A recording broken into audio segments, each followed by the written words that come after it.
If you are running your own brand and business right now and you do not have a podcast, you are missing out on a very powerful way to connect and engage with your audience. We at Addicted to Success have been able to garner over 4 million plays and downloads on our podcast. We've had all-star guests and we drive high conversions through our podcast. Think about this.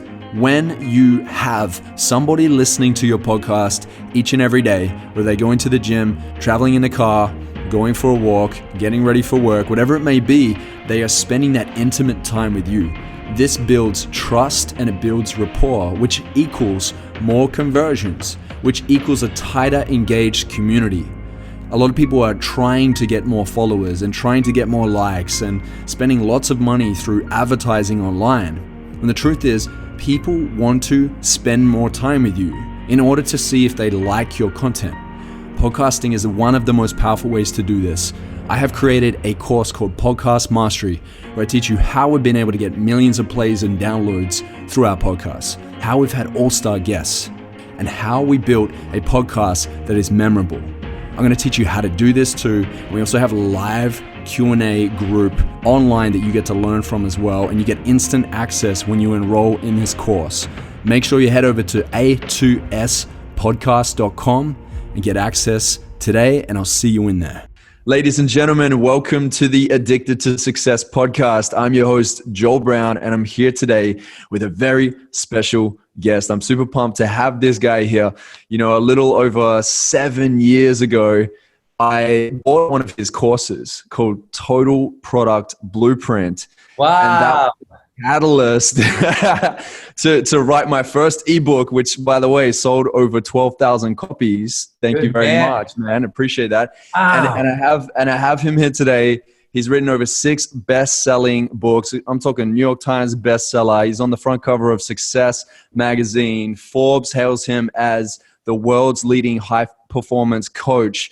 Man, I could go on all day about his credentials and his abilities and the way that he shows up, but I'll let you feel for yourself the power of this man. This is Brendon Burchard, and if you are feeling like you're in this, maybe a pit of sorrow, maybe you're in a point of struggling to break through, Brendon has overcome depression. He's been able to break through a car accident, some heavy trauma, and he's moved into life with so much power. So if you feel like you are ready to step into your power too and take control of your life, Brendon and I today will be jamming out. Brendon, thank you so much for being here on the Addicted to Success podcast. Joel, I love it, man. And thank you for being here. Thank you for letting me know that you were a student that long ago. It's so cool to see what you're doing and what you're building on your own and just the goodness that you show up to put in the world.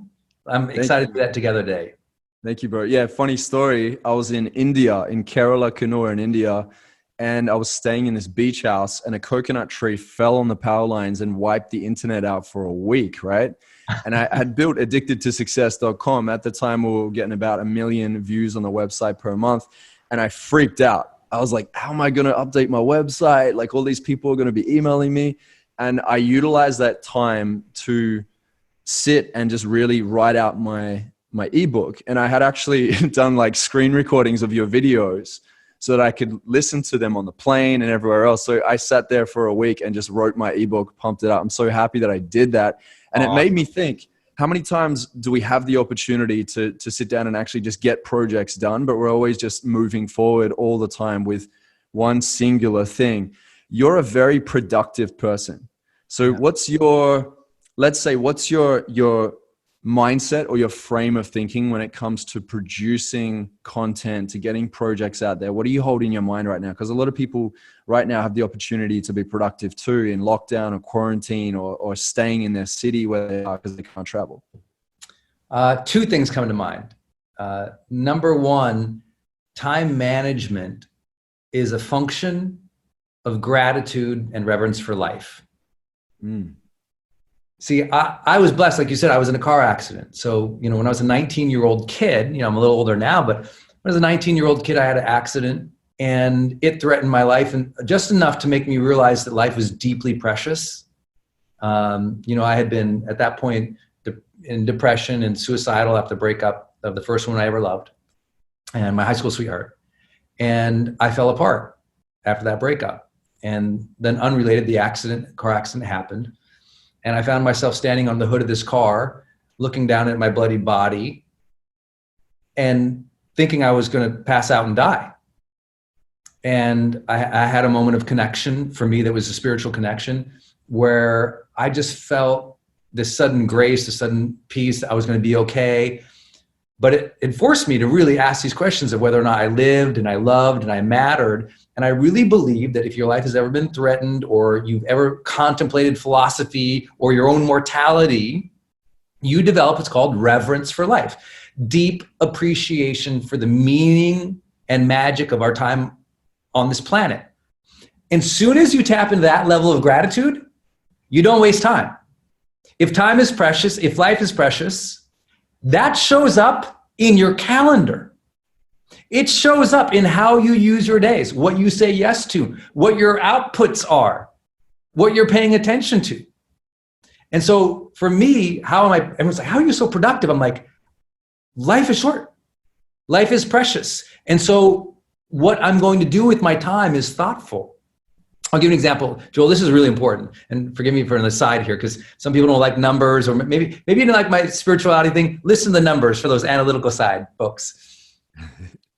The average person spends 30 minutes a day consuming just Facebook as an example. Let's just take Facebook as an example. Not creating, but just consuming, random browsing, whether it's Instagram or it's TikTok or whatever you want to call it. 30 minutes. Guess how many days, 8-hour work days, 30 minutes is a day throughout the year? I'll cheat and give it to you because it's hard. Yeah, I'm racking my brain right now. Listen to this, y'all. 30 minutes of browsing on this a day. Yeah. Not learning to, not like what we're doing here. People, you're listening, you're learners, you're consuming to develop, to get better, right? But 30 minutes of random browsing or random distraction or a random, just like, I don't know what I'm supposed to do with my day, that equates to 22 8-hour work days a year. Ooh. 22 8-hour work days. So that's almost a whole month gone to browsing and distraction. But guess what? The average person does 90 minutes of that a day. Distracted, unfocused, lost time. That's 66 days. 3 months a year gone if you only do 30. And if you don't think you do that, everyone set your little timer on Instagram. You can set it, your little setting in there to stop, to give you a notification at 30 minutes. When you do that and it goes off every day, you're like, oh no, I lost a month. So to me, time is precious. I have reverence for it. That's number one. Second thing that makes me so productive is the concept called PQO. If you read my book, High Performance Habits, I learned this from the world's highest performers. So we conducted the world's largest study of those who've achieved long-term success and had the highest rankings of well-being and positive relationships along with it. And when we asked them about productivity, what was their secret? Two things came into mind. Number one, they work typically in 50-minute sprints. Every 50 minutes, they take a break. That's really important to their long-term. It's like a pit stop for the mind. Refreshes them throughout the day because they had more pit stops. They can go longer in the day. They get more done with mental focus. Second part was PQO. PQO stands for prolific quality output. You and I were kind of chatting about this in advance, which is you have to do what you know makes a meaningful difference to you, your industry, for your customers. Like Mozart's still a legend today because of prolific quality output. The guy put out orchestrations. The guy put out symphonies, right? The Beatles are legendary today because they were prolific. Rihanna, prolific. Beyonce, prolific. Doesn't matter. Take any given field, tennis players, whatever. They're prolific, but what's important about is what they're prolific about and what they're prolific, if you will, not about. They're narrow, they're focused, they become world-class in it, and they know what moves the needle. In our industry, like you and me, I knew what in the thought leader industry at the time when I got in, what you had to be prolific about at that time was if you had books out and you had online launches out, those two things that was defining the leaders in our industry. I said, I guess that's what I got to do. If I love to write, I love to teach. I guess that is the output that matters in this industry.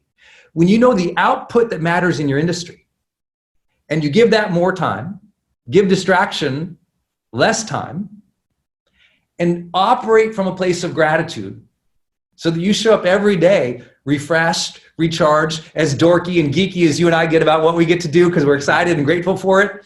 Then that enthusiasm makes better output. That better output gets better followings, gets better success. And suddenly everyone's like, how are you doing it? And you're like, I just do what I love. But the reality is you also don't do what you hate. And you also don't do distraction. And so you look like a magician and so productive. I feel this so much. It's so true. It's so true. It's like we have so much power. We just need to know how to channel and direct it in the right direction and point it like a laser beam into that space. Yeah, I heard a saying a little while back. I think I might have read it in a book that fear's favorite food is time. And to pair with what you were talking about around distraction, that we could literally waste more than 3 months on distraction. And plus you live in fear, the combination of the two, you're getting nowhere. You're almost wasting maybe 6 or 9 months out of the year. And maybe a few months you feel like you're moving forward to some degree. But it's a very small fraction of what you could do. Yeah. And, always people hear me talk about this, Joel, and they're always like, oh, geez, Brendon, it's real intense. He's this high performance guy and works with all these clients and teams and stuff. He must always be like this. I'm like, oh, no. By not giving away those little 30 minutes of blocks a day to either distraction or lack of clarity, because the same thing, right? Distraction or lack of clarity still steals your time. Yeah. What it's allowed me to do is, it's that old saying, discipline buys you freedom. I end up having more time off for creativity, joys, and hobbies than anybody in my industry's history at our level anyway, that I can even think of. I don't know anyone who has as much freedom built into their life as I have at our level, right? Once you start getting that $10 million plus, $20 million plus, very few people have built like freedom within that because lifestyle wasn't important, because what they got pulled into doing everything else except their PQO. I only do my PQO. Everyone should know I'm completely incompetent at most things in the world. I love to write. I love to research. I love to teach. I love to coach. And I love to be a linchpin in our industry. Outside of that, I'm pretty useless. Yeah. You're focused on the right things and you're powering up in each area. I love this. Okay, so those that may be in a spot of struggle, maybe they feel like they know they need to pivot, but they just don't know where to start. What I can tell from you is that you're very vision driven. I'd imagine that you'd have a vision that you're very clear on and you commit to that vision. So can you break down a process of how you stay in your vision and maybe some ways that we can structure our own visions for more success? Yeah. I'll do one philosophical and one practical. Love it. Philosophically, we all think we have to have this knowledge of our ultimate, unending, complete purpose. We have to, we're all supposed to figure out our complete meaning of life, and it's one answer, one purpose kind of thing. And I think that a lot of people discover that shifts, their purpose shifts, their vision shifts as they age, as they have kids, as they start a business, discover what's more right for them, do more art, find their mastery, whatever it is. So I always say, tell people, give yourself grace, first and foremost. If you don't know your purpose or you haven't found that exact vision, that's okay. Some people don't find it till much later. Some people find one, excel at it, shift to another later. And so give yourself grace, always know where you're at, and just, practice that self-awareness of knowing what's meaningful to you. And philosophically, I wrote about this in the Motivation Manifesto. Philosophically, the job is to get up each day, grab the spear of purpose that you do have, whether that's a big spear, a long spear, a short spear, a little knife, but your spear of purpose, like what would I like to achieve today? What would I like to contribute today, do today, focus my time? And your job is to throw that spear out as far as you can for that day. Cast your purpose as far as you can that day. If you can cast it out a week, great. If you can cast it out 3 months, a quarter, a year, 3 years, 5, great. But that day, as far as you can cast that spear of purpose, and then march faithfully with discipline to that spear. Pick it up, throw it again. So I think that philosophically to me is like, there are days, and I'm sure you have them too, where you're like, I don't know, a lot of these things are shifting. What am I going to do here? I got to adjust to this. I got to adapt to that. New opportunity over here, new opportunity. Like, what should I do? Okay. Have I already cast that spear of purpose? Do I know what it is for me? Oh, I do. March faithfully. Oh, I don't? Okay, well, for today, here's what that looks like. It's more like a lawn dart than a spear of purpose, but you know what I'm saying? Like, yeah, you get that thing out as far as you can get that dart or that spear of purpose, and you march faithfully. So philosophically, cast your vision, cast your future as far as you can, and march faithfully to it, even when it's hard. March faithfully to it, even when the payoff isn't immediate. March faithfully to it, even when you have the doubts and the fears. I've always taught this phrase called honor the struggle. Yeah. Honor the struggle. When it gets hard, don't bemoan it and hate it, because that makes you stop. If you honor it and say, oh, I should have some honor to this struggle. This struggle is asking something of me. Let me meet it with integrity. Let me meet it with courage. Let me meet it with honesty. Let me meet it with perseverance. Let me honor the fact that this struggle was placed in front of me for whatever reason. You don't have to know it, but have honor that it's there. Have honor in yourself to do the right thing for you and continue on. So that's the philosophical. The practical, man, I need a lot of help in this, because I'm a creative. I love to research and read, and I can get in a million different wormholes of conversation. So here's how I practically move myself through. First thing, when I get up in the morning, I do my 20-20-20, which is I get up, I stretch for 20 minutes. It's like a simplistic yoga, if you will. Then for 20 minutes, I sit down and I read something positive, something, usually for me, self-improvement or spirituality or leadership. Then I spend 20 minutes working my high performance planner. That's a planner we built that was based on the research of the world's most productive people. It has some morning mindset prompts in it, has a way of organizing your day, of thinking through your life that helps me. Then I walk into this room. You can't see us right off camera here, but I have this big board, and I call it my battle board. I love it. It's my battle board is my quarter. It's kind of busted out by quarters. So the whole year is in front of me. Okay. Yeah. And in front of me is that whole year. And what I do is I walk in front of it. Usually I got some green tea. I stand in front of that battle board and I look at that year, those projects, those plans, those big ideas, those big dreams. And half the time I don't know how I'm going to do them. Half the time I don't want to even stand there. I force myself, Joel. I set a timer for 5 minutes just to stand in front of it. Some days, nothing comes in this dumb Montana head here. Nothing happens. Other days, a flash of insight. But I am there, and I am looking at it for 5 minutes every day.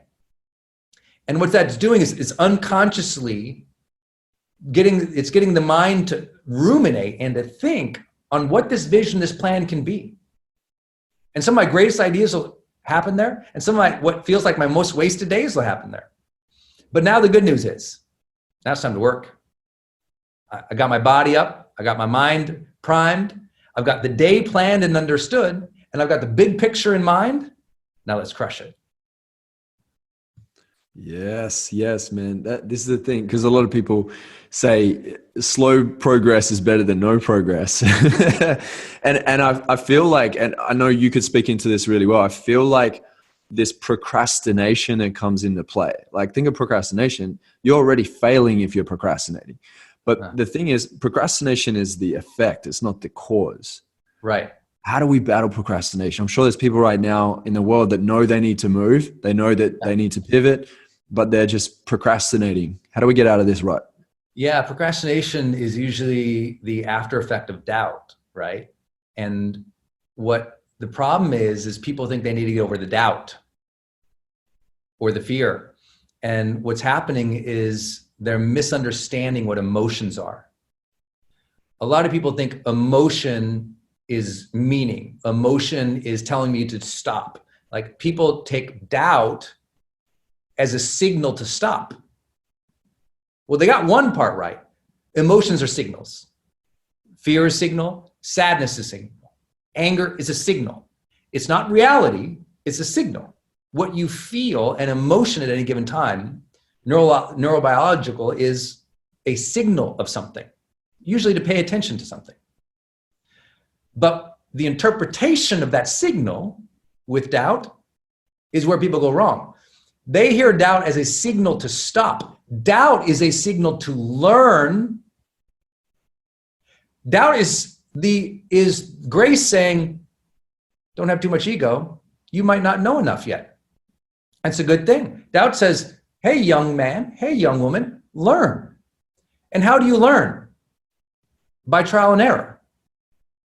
So doubt is saying, young woman, you don't know yet, so take a few steps to learn some more. Not stop. Hey, young man, you haven't mastered that yet. Take a few more steps to get some more competency here. And so procrastination is just a misinterpretation of the doubt. And once you start to know, oh, this doubt, totally normal. Doubt isn't supposed to be a way. Doubt is checking your ego to say, gain some skill here, acquire some knowledge, get in the game, keep going, be aware. And so that's the most important thing, is everyone's going to, like, everyone here listening, including myself, will procrastinate this year. Will procrastinate at some point in their lives. And the most important thing is notice you're doing it. How do you notice you're doing it? You do exactly what I just said. You have a routine in which you get your mind in the game of productivity. Even if you got to stand in front of the board in your boxy shorts with your coffee, you know. oh yeah, I'm supposed to be doing that. The one reason a lot of people, they're allowed to procrastinate because they never look at their goals. If you look at your goals enough, you know what a beautiful thing happens, Joel? No one likes when I say this, but a very beautiful thing happens if you look at your goals enough. Guilt. Now, most people say guilt's terrible. Guilt's a signal. Guilt's a signal that says, you have a higher standard than this, young man. When you treat somebody bad, you feel guilty. It's saying you have a higher standard than to treat somebody bad. Right? If I steal something, I feel guilty about it. I have a higher standard than to take something that's not mine. Well, when you look at goals enough, sometimes you get guilt. I'm not doing them. That's right, because I have a higher standard, that I'm a person who moves forward, who cares about the things that I've said I'm going to do. I'm going to do them. I think guilt can be an incredibly profoundly good thing. And that sounds terrible. But again, most people get guilt and they stop. Oh gosh, I don't like looking at my goals, Brendon. I feel bad about myself. Oh, you're just taking guilt wrong. You're saying guilt means you're a loser. Guilt is saying you have a high standard. Good for you. Now let's get some stuff done today. Man, I love that. I love that perspective shift. And I notice that you do this often. You have these perspective shifts. You challenge people's worldview and the way that they see things. Yeah. And this is really, really, really powerful because it reprograms our beliefs. So I love this. And I've seen quite a few of your videos that you put out as well about reprogramming your mind and your time management as well. You've got 6 books. And I think I've read about 3 of them. And every time I walk away, it just gets me into action, man. I'm like, thank you. Because sometimes we can assume that it's like, okay, certain things are foundational, we got it. But when you go back to it, you realize I had to ask myself, am I actually applying this consistently in my life? I might have applied it from time to time, but have I been doing it consistently? That's right. That was a big question. That's it. I say it all the time. Common sense is not always common practice. Ooh. And that is why people of potential greatness fail to reach their greatness. It's that most people, including you and me, we and everyone listening, we know some things we should be doing, but we don't do them consistently enough. And we're always looking for the bigger, better, fancier thing. And so we get distracted from the foundation. And what happens is we're not building the foundation of the things we know we should do. Like most personal development, most things you and I teach, man, that stuff was taught not 100 years ago, not 1,000 years ago, but 10,000 plus years ago. Don't forget the hands in southern France in the cave by the human beings creating art of animals. That's 30,000 years ago. Okay, we're not lacking, human understanding of what's important. Kindness, empathy, compassion, collaboration, building for the future, safeguarding for our families, taking care of ourselves mentally, emotionally, physically. These are not new ideas. But what's important about the work that we do is sometimes you say it and someone goes, that's right. Geez, Brendon told me to put my goals on the wall. I ain't done that in 9 months. Then they're going to put their goal on the wall and look at it every day and find themselves more motivated. Because no one here listening, no one lost their motivation. Motivation isn't something you lose. It's not something you have. You didn't lose your motivation. You lost your focus on what matters to you. You lost your focus on what matters to you. So for me, I got to put it in front of a wall and stare at it like this with my eyes crossed until it hits me in the dumb head. Everyone's got to find their own way. But you didn't lose motivation. You forgot to summon it each day. I always say, Joel, the power plant doesn't have energy. It generates it. A power plant takes energy from one source and transforms it into a higher utilization that's more effective and transmits it. This is what we must do in the world today. We must take the low energy that's out there culturally, politically, socio-economically, what we see, the negativity and the vitriol and the partisan, the tribalism, just the awfulness that we all will experience living in the world, from judgment to contempt to all the vitriol. And our job is to see that energy and transform that energy into a higher utilization. Usually love, usually purpose, usually collaboration and connection, and then transmit that into the world so that we can re-energize the world. And so if you feel like you don't have motivation, no, you're not transforming the energy into that yet. You're not focusing on what really matters to you yet. You're not transmitting it. You're not summoning it. So, and I don't say that so that people feel bad about it, but what's hopeful is I believe that you have that potential. You have that within your heart, within your mind, within your capability, within your personal responsibility to shift your energy, to shift your focus, to shift what's important to you again, to shift your habits again, to shift this world again. And when you own that power that you have, when you really own that power that you have, you don't spend hours browsing anymore. You get to it. You know you've been gifted something, a strength, a divine interest or passion, a higher calling, a purpose, or just excitement for something. And now it's about having the guts to pursue that because you were given that. You were given that. I always wonder, Joel, what happens if we show up, for those who believe in a God or a higher being or some other realm, what if you show up there, whatever that there is for you? What if you show up there and your creator, the universe, God, spirit, whatever, has to look at you and say, how faithfully did you tend to the dreams that I sowed in your heart? I always think about that. I feel like I was given a gift that I survived my car accident, so my life became about helping other people realize the value of life, to have reverence for it, and to really take advantage of their second chance on life when they get it, to be more intentional, more loving, more courageous, more purposeful. And I think that's what we're supposed to do. I don't do it perfect every day. I don't think I'm awesome. I just feel like, you know what? I feel like that was a gift. I'm supposed to tend to that gift. You know, it's like if somebody gives you a beautiful flower in a pot, I hope you're going to water that once in a while, you know? I think it's important. So for me, that's what those philosophies I just shared, or those practices, they not only keep me on my A game, they help me remind myself of what's important and what's beautiful about life. I love this, brother. We're going deep. Put your snorkel and your goggles on. We're going deep. Yeah, I love this conversation. Love it, man. Love it. Yeah, I remember you saying something a little while back. you said, would you rather be the flower or the bee? Yeah. And it's so simple but profound. It's like, do you want to be the one that goes to the thing, or do you want to be that person, that leader that people come to? Yes. For your products, your services, your advice, whatever it may be. We have a lot of speakers, coaches, and aspiring authors as well that tune into this podcast. Now, you've been in the game for more than a decade. Yeah. And I'm sure you would have seen quite a lot. There's so much in the industry has changed. I remember when you could send an email out and people would buy a $2,000 product like by a click, you know? Yes. Now they want like 10 warm-ups to feel like they can trust to purchase, you know? So what advice would you give to those that are really looking at building out their inspirational business? Maybe they got an important message like you had many, many years ago around your overcoming that struggle. Say they have a struggle, they're putting it together now. They've got a website up, they're looking at launching a podcast, putting a program out, maybe they're certified, they're stepping into the coaching space.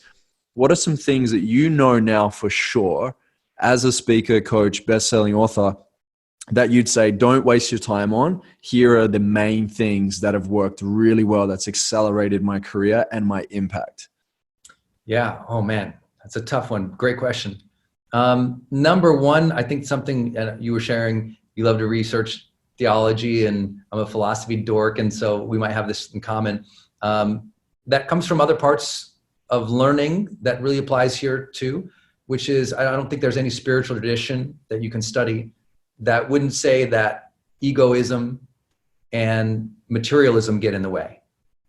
And so when you're in this industry, be aware of when you're doing things for ego, appearance, likes, followers, just to get the count up so you feel perceived credibility, so that you feel perceived respect, so that you feel perceived popularity. Because listen, well before the internet, there were warnings about letting your ego get in the way.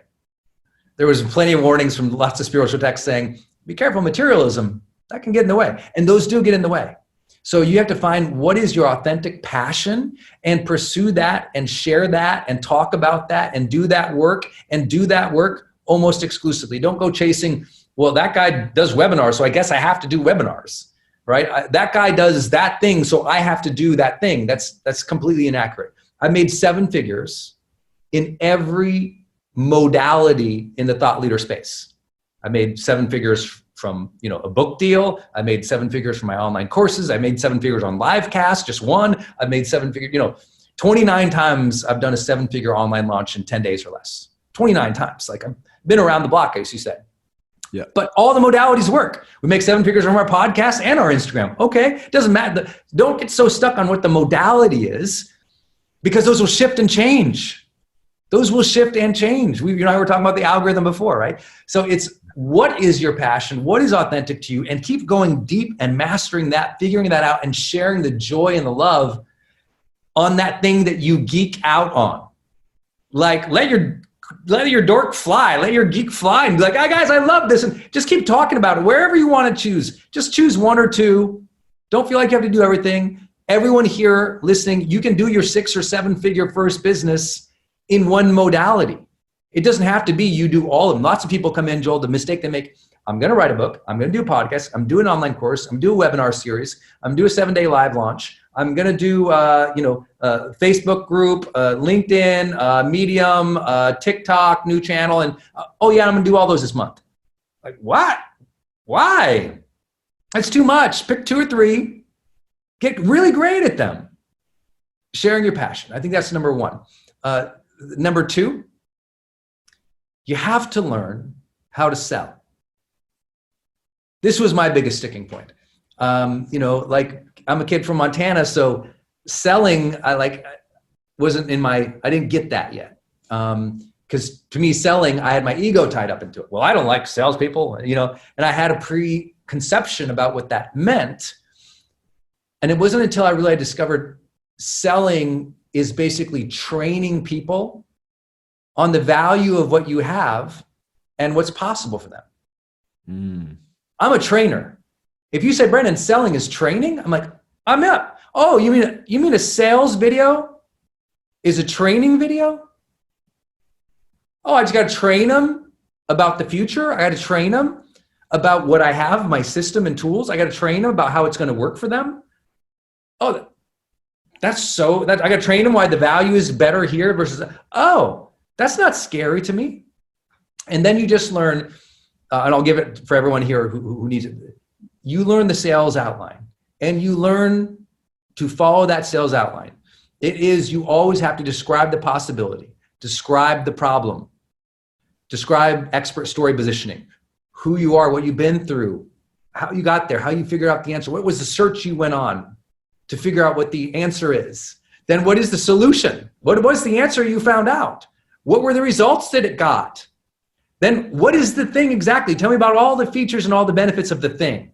Great. Then please tell me, like, why is this a good deal today? Price juxtaposition. Then please share me, what do I get? What else do I get? And please answer my objections and make sure that you also tell me why I got to do it today. Those 10 points I just went over off the top of my head, because I've had to do it so many times, that's every sale ever that was good. And so if you now know what your passion and interests are, you narrowly focus, you created an offer about something you want to teach, sell, give, deliver, serve, and you follow that outline, those are the biggest things. Everything else is window dressing or getting to know your customer or creating a tribe. But without those things, you can't have a business. Wow. I hope you're taking note. If you're listening to this right now. Start a fire hydrant on you. You did. You just gave away all your blueprint secrets. It's done. We're done. I love that, man. You know what's interesting? The total product blueprint that I bought, I think it was actually probably about 8 years ago. I remember certain points that you've shared here still apply today. And that's what I love about what you teach, is very much the hardcore principles that it's not like a trendy thing. It's like, hey, this actually works. Grab this, utilize it, build it as your foundation, and launch yourself from it.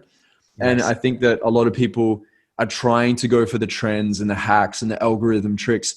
It's like a short-term win. You know, you get this big spike. Oh, that works for a while, but then it drops off. But your foundations aren't strong. Yeah. And your structures aren't right. You know, so I love this, man. I love that you teach the hardcore principles. And obviously you're living proof that this works, and the consistency you put into it is just amazing. Now, a lot of people would listen to this and be like, wow, Brendon's, crushing. He's been doing this for a long time. Of course, his mindset's strong. I would love for you to go to a vulnerable space before we end the call here. When was the last time you cried or felt like you had this profound, overwhelming experience? Yesterday. Yeah. Yesterday would have been my dad's 81st birthday, but we lost him to leukemia in 2009. And so in 2009, my dad woke up. It was Mother's Day when he woke up. He felt a pain in his side. It got worse throughout the day. They went to the hospital.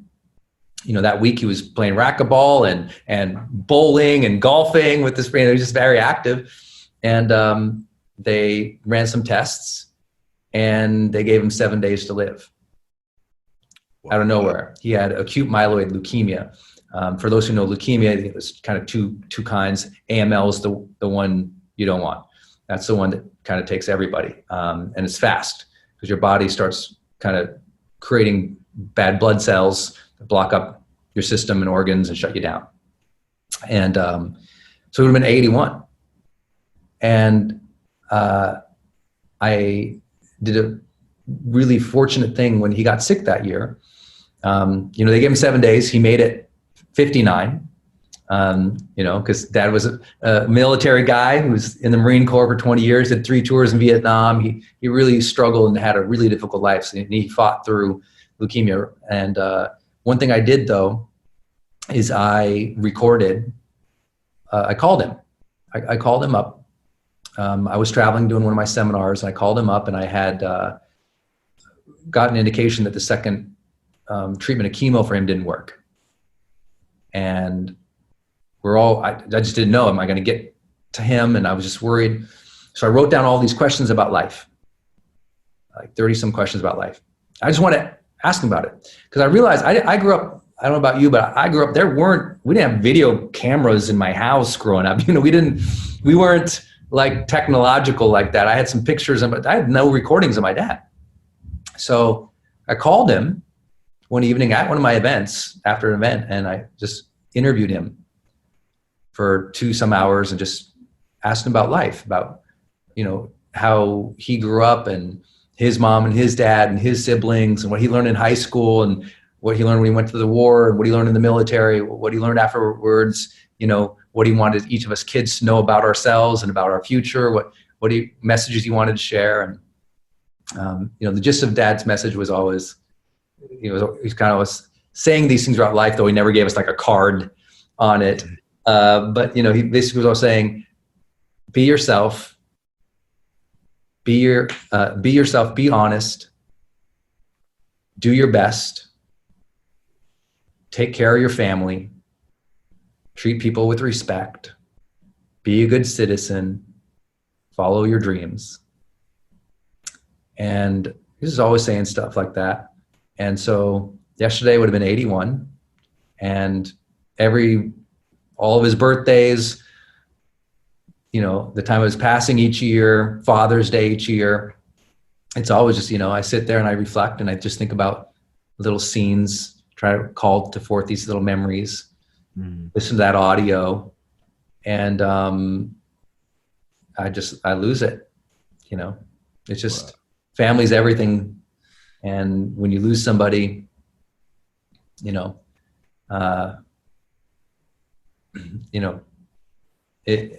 thinking about them brings a lot of emotion.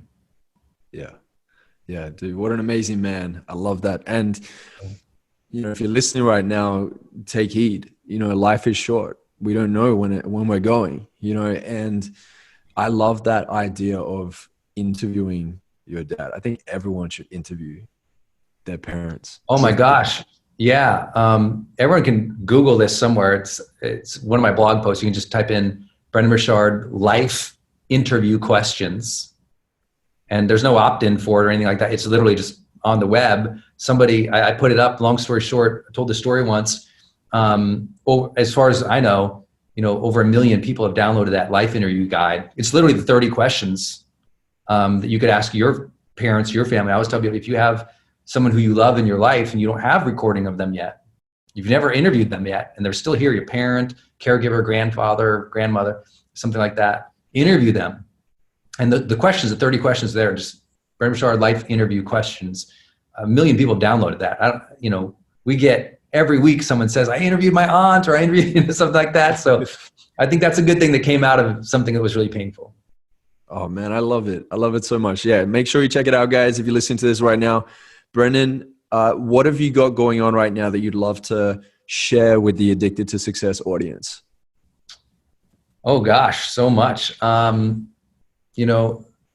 This is a big season. I've been really helping people return to their high performance habits. So if you haven't gotten the book High Performance Habits, grab it. If you want it free, go to my podcast, The Brendon Show. We uploaded the entire audiobook. I think it's season 4. Don't quote me. I think it's season 4. You can listen to the entire audiobook of High Performance Habits for free on the Brendon Show podcast. You got to scroll all the way back to season 4. But we posted it there. I just think people need to get back on their habits right now. They need to take back control of their life. I talked about that. They need to reconnect with what their real power is, and what your real power in your life is your habits. That's the one thing. Your habits of mind, your habits of body, your habits of daily focus, your habits of how you interact with other people. That is something you can control despite the chaos. And when there's uncertainty, that is the time you got to really reconnect with your habits and practice the habits that matter the most. And what we found out from High Performance Habits is there's 6 habits that what we call performance habits that matter more to your long-term success than 100 other performance variables. And so if you're going to give anything discipline and focus, make it those specific 6 habits, and that will really help you during this year. Love it. Love it so much. Brendon, this has been an amazing interview, man. I'm so happy that we finally connected. We're going back and forth for a while, a few years there, and finally we're here. So thank you so much for dropping your wisdom on this show. I want to give you a shout out, Joel, of just being consistent, adding value. I appreciate you've reached out a few times and it just gave me time to make all this happen. And for just, living each day to how can we bring some goodness to the world? My request of everybody, more than listen to my podcast or get the book, is double down on your goodness right now. Whatever you do that's good in the world, whether it's something like Joel and I do, or it's something completely different, whatever you do that's good in the world, whether that's just being a good teacher, a good parent, a good neighbor, whatever you do that is good in the world, double down on it right now. The world needs that. Absolutely. Absolutely. So Brendon, we end every podcast interview with this last question. And the question is, if you were to deliver your last 30-second speech to the world, what would that last 30 seconds sound like? It would be at the end of your life, when you're faced with it, you're going to ask questions to evaluate whether or not you were happy with the way you lived your life. So living on purpose means find out and really go within, what questions do you think you'll ask at the end of your life? And then wake up each day to live the answers that you'll be happy with at the end. And to remember that every day is a second chance, and every day is a second chance means you get to take a new breath. It means you get to deal with life differently. It means that you get to choose a different mindset or a different attitude or a different set of actions. And that if every day is a second chance, this next time, be more intentional, be more loving, and be more courageous to make a difference. And you will.